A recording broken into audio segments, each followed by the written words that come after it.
Hi! So we have been talking about the fruit of the Spirit. Last post, Brother Dwight came and told us the difference between the fruit of the Spirit and the gift of the Spirit. So the gifts of the Spirit is what God gives to us, and then He uses that to develop fruit within the inside of us to be poured out into the lives of others. So today we'll be addressing the part of the fruit of the Spirit that deals with love. Now the Bible calls love charity, which is really the highest form of love within a brotherly or social sense. So you can choose to love someone, but when God has developed that fruit within you, it becomes innate, and you now have to choose not to love someone.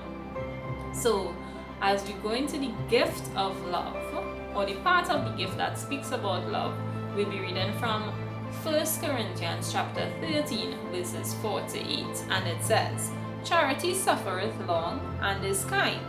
Charity envieth not. Charity vaunteth it not itself, is not puffed up, doth not behave itself unseemly, seeketh not her own, is not easily provoked, thinketh no evil, rejoices not in iniquity, but rejoices in truth, beareth all things, believeth all things, hopeth all things, endureth all things.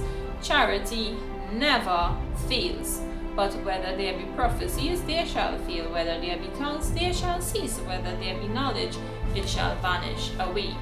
And that really speaks about, sometimes you might say things and the person may not remember, but your act of love, the person will remember. Remember, love endures all things. So you can choose to love today instead of being angry. You can choose to love someone instead of envying them. You can choose to believe all things, hope all things. Your ability to have faith lies in your ability to love. So if you do not love, you cannot have faith. You have to love God in order to have faith in Him. You have to believe God in order to have faith in Him. So it all comes down to this fruit, or this part of the fruit that speaks about love. So in my personal life, God has developed this part of the fruit within me. So, and it was not always so.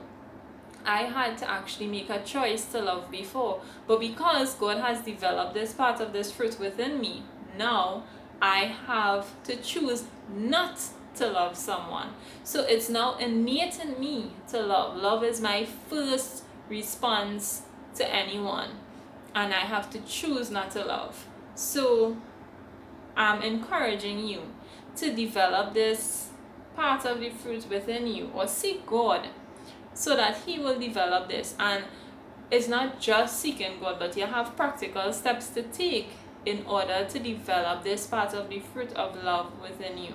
So when you meet someone, instead of getting angry, choose to love them, choose to pray for them, choose to believe in them and encourage them beyond everything that will be happening. And it says, you think no evil, you don't provoke, because you love someone. When you love someone, you'll go out of your way for them. You will do whatever it takes to show them that you love them. So today I encourage you to choose to love, not just by words, but by your actions. Choose to love your brother, choose to love your sister. Choose to love even when it is hard, and choose to love even when it is easy. But I'm encouraging you today to choose to love. I love you all, and I wish you a wonderful day. Have a great and prosperous week ahead. Goodbye.